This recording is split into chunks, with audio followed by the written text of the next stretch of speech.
Hello hello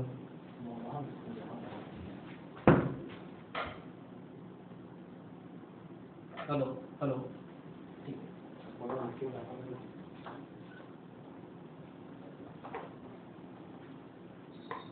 so बेटा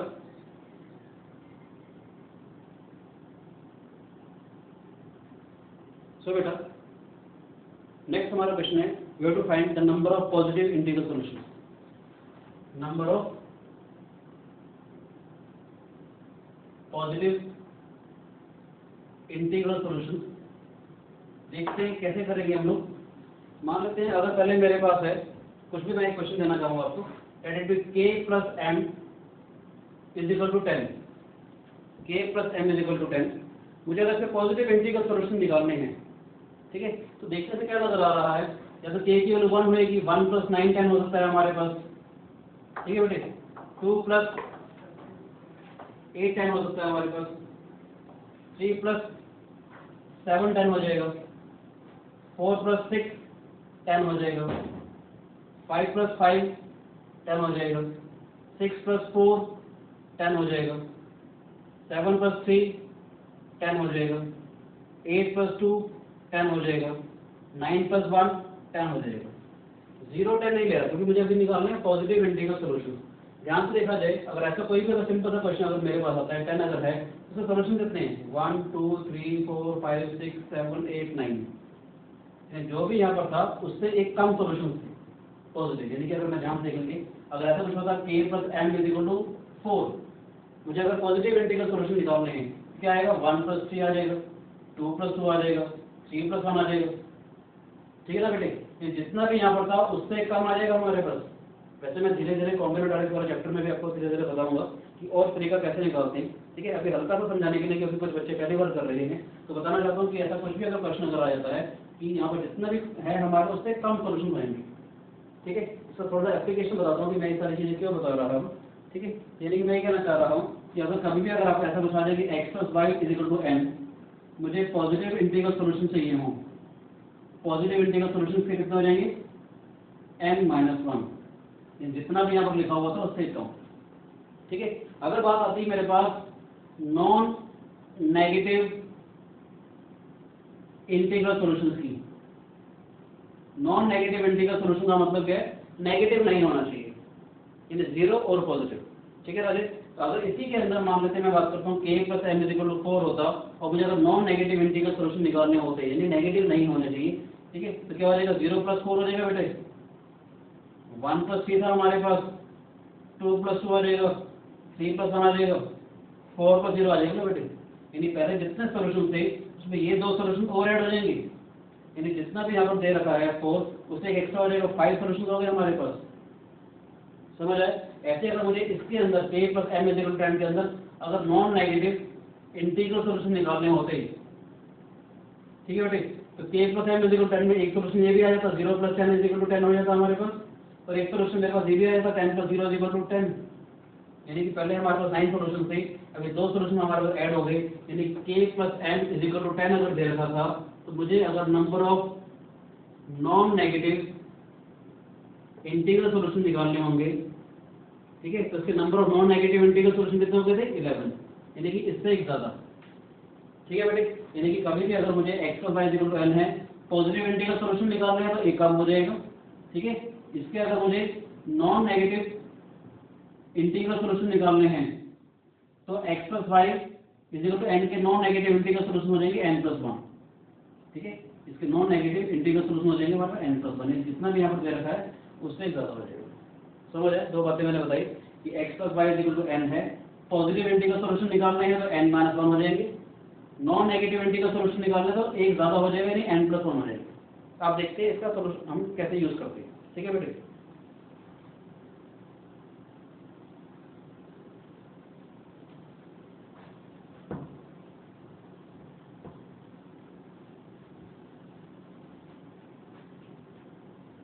question है मेरे पास number of positive integral solution. Question दे रखा है बेटा 2x of x plus 5y is equal to 100। एक सिंपल सी मैंने अभी इक्वेशन उठाई है कि 2x plus 5y is equal to 100 अगर दे रखा हो, इसके अगर मुझे नॉन नेगेटिव, उसके अगर मुझे पॉजिटिव इंटीग्रल सॉल्यूशन निकालने हो, तो पहले आसान सा तरीका बताना चाहता हूँ। ध्यान से देखिए, ये जो 100 है, यहाँ पर 5 है और यहाँ पर 2 है, ठीक है। 5y का मतलब क्या है, ये जो नंबर है वो 5 से डिविजिबल है, ठीक है। 100 भी 5 से डिविजिबल है, तो इसका मतलब ये वाली टर्म भी 5 से डिविजिबल होगी। अगर ये टर्म अगर 5 से डिविजिबल है, ये वाले नंबर अगर 5 से डिविजिबल है, तो पूरी टर्म भी 5 से डिविजिबल होगी हमारे पास। इसका मतलब है x भी 5 से डिविजिबल होगा, ये x जो है वो 5 का कोई ना कोई मल्टीपल आ जाएगा बेटे। अगर मुझे इसके इंटीग्रल सॉल्यूशन चाहिए, अगर मुझे इसके इंटीग्रल सॉल्यूशन चाहिए, तो कोएफिशिएंट हमारे पास 2 5 अगर है हमारे पास, 5 डिवाइड 100, 5 डिवाइड 5y, तो 5 मस्ट डिवाइड 2x, ठीक है। 5 2 को तो डिवाइड करेगा नहीं, तो इसका मतलब क्या है 5 x को डिवाइड करेगा, यानी 5 अगर x को डिवाइड कर रहा है, इसका मतलब x should be a multiple of 5, तो मैंने x को लिख दिया 5k।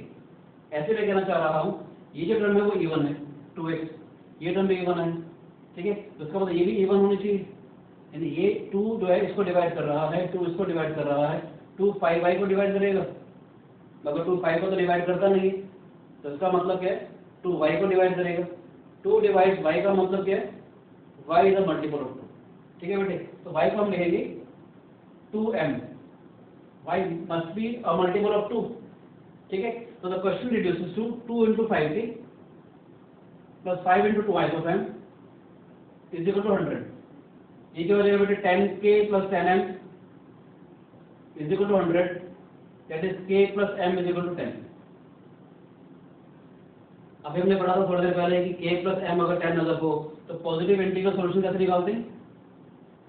पॉजिटिव इंटीग्रल सॉल्यूशन जितना भी यहाँ पर दे रखा होगा उससे कम हो जाएगा, तो 9 सॉल्यूशन होंगे। आपको एग्जांपल देना चाहूँ, एक particular case, for example k की वैल्यू 1 अगर है और m की वैल्यू अगर मेरे पास 9 अगर आती है, तो उसके कॉरस्पॉन्डिंग x कितना हो जाएगा, x हो जाएगा हमारे पास 5k, यानी 5, ठीक है। y कितना हो जाएगा, ट्वाइस ऑफ m, 2m का मतलब क्या हो जाएगा 2 into 9, 2 into 9 का मतलब हमारा पास हो जाएगा y 18। अब चेक कर सकते हो, x की वैल्यू 5, y की वैल्यू 18 इसको सेटिस्फाई कर रही होगी। x की वैल्यू 5 डालेंगे तो 5 into 2 10 हो जाएगा, y की वैल्यू 18 डालेंगे तो 90 हो जाएगा, ठीक है। तो 10 plus 90 is equal to 100 हमारा सेटिस्फाई कर रहा है। एक तरीका सिंपल सा तो ये है, आपको समझाने के लिए एक तरीका वैसे मैं सिखा देता हूँ। जैसे हमारे पास है ट्वाइस ऑफ x को लिखना चाहूँ तो लिख सकता हूँ twice of x is equal to 100 minus 5y, twice of x is equal to, एक और तरीका बता रहा हूँ जबकि ये ज़्यादा आसान तरीका था। ये क्या हो जाएगा, x is equal to 2 से जब मैं डिवाइड करूँगा 50 minus 5 into y by 2, ठीक है बेटे। जब मैंने 2 से डिवाइड कर दिया पूरी इक्वेशन को, 100 को 2 से डिवाइड करेंगे 50 आ जाएगा, माइनस 5 into y कौन टू आ गए बच्चे मेरे पास, ठीक है। अब मैं कहना चाहूँगा x अगर इंटीजर है, ये इंटीजर दिया हुआ है, this expression should be N integer, y upon 2 एक इंटीजर आना चाहिए, ठीक है। यानी y अपॉन 2 इंटीजर का मतलब क्या, 2 डिवाइड बाई, ठीक है बेटे। तो इसका मतलब क्या है, y should be multiple of 2, तो इसका मतलब y की वैल्यू क्या करेंगे हमारे पास, y की वैल्यू मेरे पास आ सकती है कि अगर मैं y की वैल्यू 2 लेता हूँ फॉर एग्जांपल, ठीक है, तो x की वैल्यू क्या आ जाएगी हमारे पास, 2 अपॉन 2 1 हो जाएगा, 50 माइनस 5 45, एक सोल्यूशन मेरे पास ये आ जाएगा।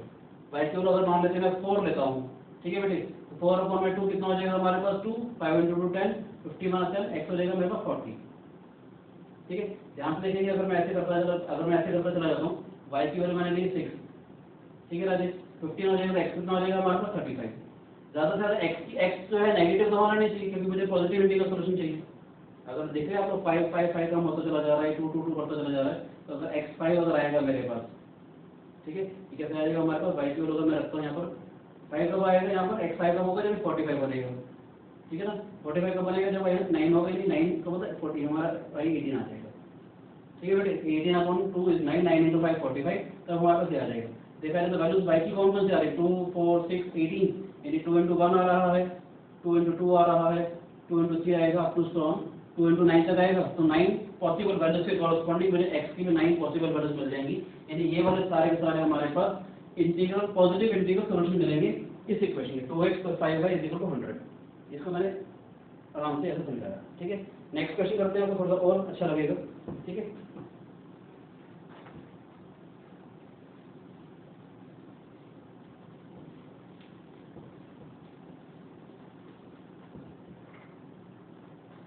अब ध्यान से देखिएगा, मुझे नंबर ऑफ इंटीग्रल सॉल्यूशन निकालने हैं। क्वेश्चन कहता है find the number of integral solution of 3x - 7y = 120। अब क्या आपको कंडीशन दे देती है कि x lies in between -50 to 50। मुझे नंबर ऑफ इंटीग्रल सॉल्यूशन, पहले वाले क्वेश्चन में हमारे पास number of positive integral solution निकालने थे, अब मुझे यहाँ पर नंबर ऑफ इंटीग्रल सॉल्यूशन निकालने हैं, मगर कंडीशन दे रखी है x की जो वैल्यू है तो -50 से लेकर 50 के बीच में लाई करनी चाहिए। ठीक है बेटे, तो क्या करेंगे ध्यान से देखिएगा, ये जो नंबर है वो 3 से डिविजिबल है 120, ये भी 3 से डिविजिबल है, तो इसका मतलब इधर number should be divisible by 3, y should be divisible by 3 का मतलब क्या है, मैं इसको लिख सकता हूँ y जो है वो 3 के लिख लूँ मैं, क्योंकि ये भी 30 को भी डिवाइड कर रहा है, 30 को भी डिवाइड करेगा, तो 3 इस पूरे नंबर को भी डिवाइड करेगा। एंड क्वेश्चन रिड्यूसेस टू, अगर y की वैल्यू 3 डालता हूँ, -21k इज इक्वल टू 120, क्योंकि मुझे इंटीग्रल सॉल्यूशन निकालने हैं। ठीक है, हो जाएगा x -7k is equal to 40।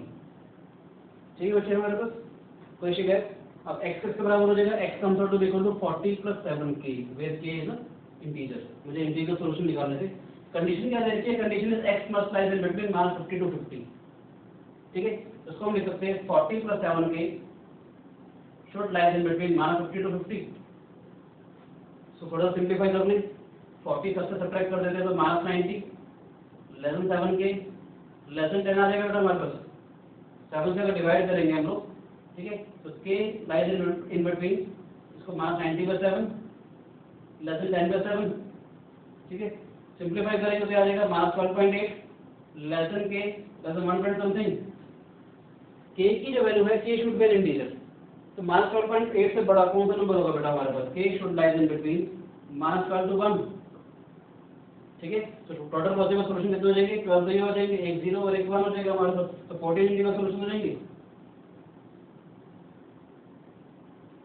14 integral values of क्या आएंगी मेरे पास, और इन हर एक वैल्यू के कॉरस्पॉन्डिंग मुझे y की वैल्यू मिलेगी, y से मुझे x की वैल्यू मिल जाएगी। तो इट इज 14 इंटीग्रल सॉल्यूशन। आप चेक करना चाहो चेक कर सकते हो, आपका जो मन करे। आपके एक फॉर एग्जांपल 1 रखता हूँ, -12 -11 -10 सारे के सारे मिलेंगे फिर 1 तक। अगर मैंने k की वैल्यू 1 रखी तो y की वैल्यू कितनी हो जाएगी हमारे पास 3। ठीक है बेटे, y की वैल्यू अगर मैं 3 रखता हूँ, यहाँ पे देखेंगे तो क्या हो जाएगा, 3x -21 is equal to 120, 3x is equal to 141, x comes out to be 3 7 3 4 12 47, x 47 by 3। एक सोल्यूशन हमारे पास ये हो जाएगा। ये हर k की कॉरस्पॉन्डिंग वैल्यू के हर k की वैल्यू के कॉरस्पॉन्डिंग आपको x और y की हमारे पास एक इंटीग्रल वैल्यू मिल जाएगी जो इस कंडीशन को सेटिस्फाई कर देगी। ठीक है बेटे,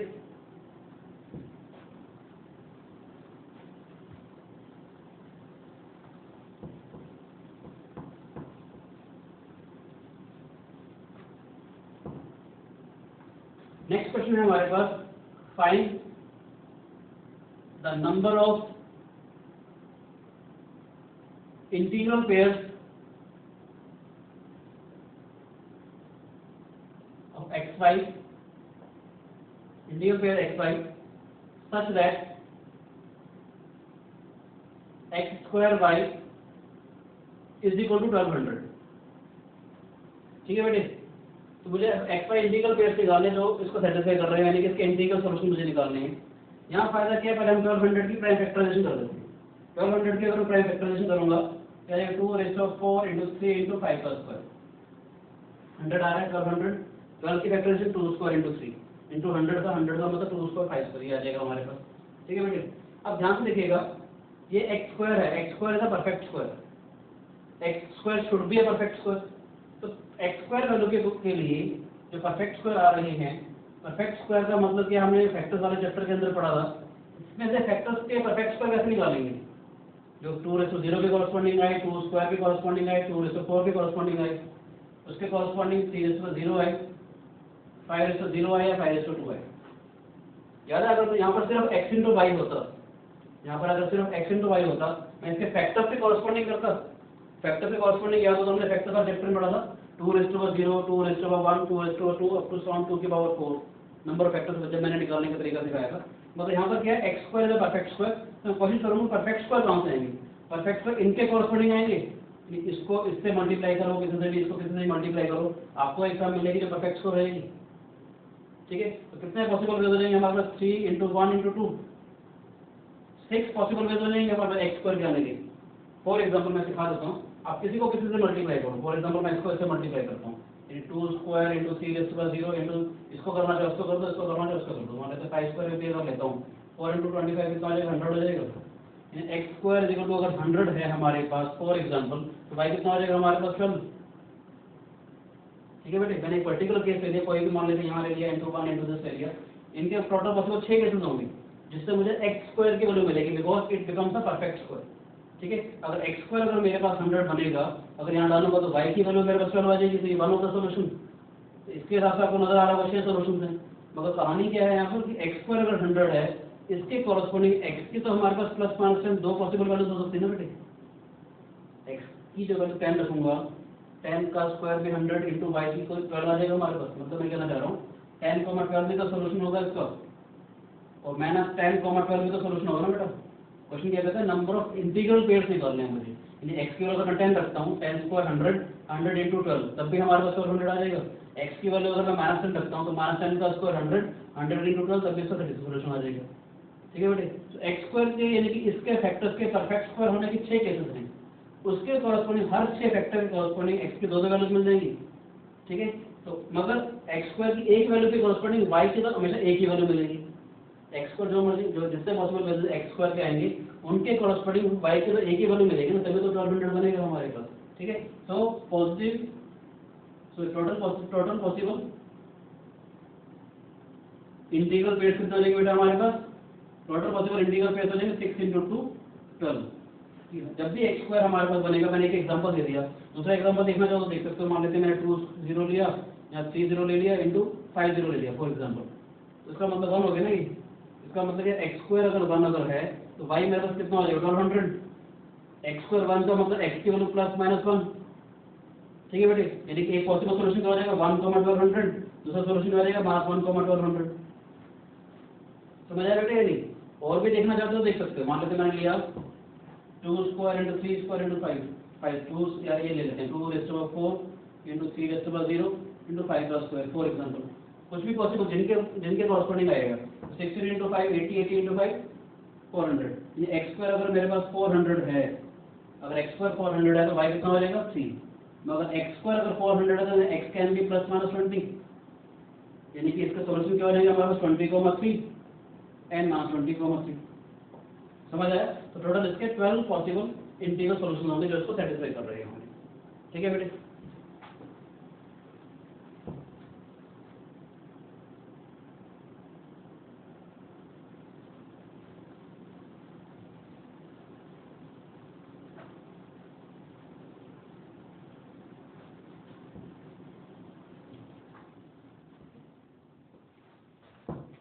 नेक्स्ट क्वेश्चन है मेरे पास 4 how many integral values of n raised to power 4 plus 1 upon n plus 1 is also an integer। n की ऐसी कितनी पॉसिबल वैल्यूज होंगी so that n raised to power 4 plus 1 upon n plus 1 जो है वो हमेशा इंटीजर आएगा। मेरे पास 2 तरीके हैं इस टाइप के क्वेश्चन करने के। जो पहले वाला तरीका बता रहा हूँ एक थोड़ा सा जनरल तरीका है जिससे आपको बाकी सारे क्वेश्चन करने आ जाए। थोड़ा सा लेंथी जरूर होगा मगर आपको समझ आ जाएगा कि इस टाइप के क्वेश्चन को करते कैसे हैं। ठीक है बेटी, तो आपको समझाने के लिए ये जो पूरा जो एक्सप्रेशन है वो इंटीजर हो, यानी कि मुझे इसको इससे डिवाइड करना है। तो मैंने आपको समझाने के लिए क्या लिखा, n plus 1 को मैंने मान लिया x। ठीक है, n क्या हो जाएगा हमारे पास x माइनस 1। ठीक है, n की वैल्यू उठा करके अगर मैं यहाँ डालता हूँ यानी कि x माइनस 1 की पावर 4 प्लस 1 अपॉन x, इसका मतलब क्या है वो इंटीजर होना चाहिए। जो भी डिनोमिनेटर है उसको मैंने x मान लिया, यहाँ से मैंने n की वैल्यू निकाली और वो न्यूमरेटर में डाल दी, यानी ये जो एक्सप्रेशन है वो ये बन गया। एक ही बात है, ये जो एक्सप्रेशन होना चाहिए बस यहाँ पर क्या है n should not be equal to minus 1। ठीक है, क्या आएगा हमारे पास देखते हैं, माइनस 1 आएगा भी तो समथिंग वो 0 हो जाएगा। ठीक है, ओके माइनस 1 नहीं लेंगे यहाँ पर। ये क्या आएगा ध्यान से देखेंगे, x माइनस 1 की पावर 4 अपॉन 1 अपॉन x अगर मेरे पास है तो इसका मतलब क्या है, इसको सिंप्लीफाई अगर करते हैं तो क्या आएगा x raise to power 4 minus 4x का क्यूब प्लस 6x का square minus 4x plus 1 plus 1 upon x। मैंने इसको एक्सपेंड कर दिया x माइनस 1 की पावर 4 को बेटे, बायनोमियल थ्योरम से भी आ जाता है। ठीक है, ये क्या हो जाएगा हमारे पास x raise to power 4 minus में 4x का क्यूब प्लस 6x का square minus 4x plus 2 upon x। मुझे x की वैल्यू निकालनी जिससे ये सारा का सारा एक्सप्रेशन जो है वो इंटीजर हो जाए। जहाँ से देखते हैं क्या आएगा x क्यूब माइनस 4x का square plus 6x minus 4 plus 2 upon x। यानी कि मैं कहना चाह रहा हूँ ये तो सारा का सारा इंटीजर है, ये तो सारा का सारा इंटीजर है हमारे पास। ये इंटीजर कब होगा जब x2 को डिवाइड करेगा, और x2 को कब डिवाइड करेगा जब x2 है 2 का फैक्टर होगा, ठीक है। और 2 के फैक्टर्स क्या होते हैं, 2 के फैक्टर्स होंगे हमारे पास प्लस माइनस 1 प्लस माइनस 2, 2 के फैक्टर्स क्या होंगे प्लस माइनस 1 प्लस माइनस 2, यानी x की 4 प्लस x कैन बी, इसका मतलब प्लस माइनस 1 और प्लस माइनस 2, x की 4 पॉसिबल वैल्यूज हो सकती है। यहाँ पर क्या था, अगर मैंने x माना था तो x should not be equal to 0, x इनमें से कोई भी 0 नहीं आ रहा है। आप चेक करना चाहिए, चेक कर सकते हैं। x की वैल्यू मेरे पास क्या थी n+1, तो मैंने क्या बोला n+1 अगर 1 होगा तो एक सोल्यूशन मिलेगा, n+1 -1 होगा तो सोल्यूशन मिलेगा, n+1 2 होगा तो आपको एक और सोल्यूशन मिलेगा, और n+1 -2 होगा तो भी आपको सोल्यूशन मिलेगा। चेक कर लेते हैं, इसका मतलब है n शुड बी 0, n की वैल्यू अगर 0 रखता हूँ यहाँ पर तो क्या हो जाएगा 1 आगे बेटे, ठीक है। अगर n की वैल्यू 0 रखता हूँ तो ये वाला एक्सप्रेशन 1 हो गया हमारे पास, एक सोल्यूशन मिल गया n की वैल्यू 0 रखने के ऊपर। यहाँ से n की वैल्यू क्या आ जाएगी हमारे पास -2, अगर मैं n की वैल्यू -2 रखता हूँ कितना आ जाएगा -2 की पावर 4, 16, 16 + 1 17, 17 अपॉन में -2 + 1, 17 अपॉन -1 -17 जो एक इंटीजर आ गया, ठीक है। n की वैल्यू -2 रखने पर भी हमारे पास इंटीजर आ रहा है। नेक्स्ट करते हैं, n की वैल्यू क्या आ जाएगी हमारे पास 1, ठीक है। n की वैल्यू 1 रखी तो मैंने क्या हो जाएगा 1 + 1 2, 2 / 2 1 आ जाएगा हमारे पास, 2 / 2 वो भी हमारे पास एक इंटीजर आ गया। नेक्स्ट यहाँ से मेरे n की वैल्यू क्या मिलेगी हमारे पास -3, ठीक है। अगर मैं -3 रखता हूँ तो -3 की पावर 4 81, 81 + 1 82, 82 अपॉन में आ जाएगा -2, 82 upon -2 is -41 which is outside integer, यानी 4 पॉसिबल वैल्यूज हो जाएंगे। एक तरीका तो ये है, ठीक है। एक आसान सा तरीका बताना चाहता हूँ कि ये जो पॉलिनोमियल है बेसिकली न्यूमरेटर वाला n⁴ + 1, ठीक है। इसका मतलब मुझे इसको डिवाइड करना है, ये जो एक्सप्रेशन है सारा इंटीजर होना चाहिए, कि इस वाले पॉलिनोमियल को मुझे n+1 से डिवाइड करना है। इसका मतलब है इस वाले पॉलिनोमियल को मुझे इस वाले पॉलिनोमियल से डिवाइड करना है, एग्जैक्टली डिविजिबल हो जाए, ये मतलब हुआ ना कि रिमाइंडर 0 हो जाए, ठीक है। या रिमाइंडर क्या निकालूंगा, जो आंसर आएगा उसके रिमाइंडर की पॉसिबिलिटी होगी, इसका रिमाइंडर क्या आएगा, रिमाइंडर अगर मैं आपने पढ़ा हुआ n+1 को अगर मैं 0 रखता हूँ तो n की वैल्यू मेरे पास -1 आएगी, तो अगर मैं -1 निकालता हूँ तो क्या आएगा -1 की पावर 4 + 1 2 आ गया बेटे। तो कब इंटीजर बनेगा, जो 2 के फैक्टर्स होंगे, 2 के फैक्टर्स क्या होते हैं +-1 +-2, यानी कि 4 पॉसिबल सॉल्यूशन, ठीक है। ये भी तरीका है पॉलिनोमियल के थ्रू, हम आपको धीरे धीरे बताएंगे कैसे करते हैं। बस मैंने आपको एक अप्रोच बता दी, जो रिमाइंडर आता है उसके फैक्टर से आपको कम हो जाएगा। जैसे यहाँ पर हमारे पास रिमाइंडर आ गया था, देखा जाए वही चीज़ है, इसको जब मैं इसे डिवाइड करूंगा, ये क्वेश्चन था ये रिमाइंडर अपॉन डिनोमिनेटर था, ये इंटीजर कब बनेगा जब इसको डिवाइड करेगा, वही चीज़ मैंने वहाँ निकाला, वो एक आसान तरीका था, ठीक है बेटे।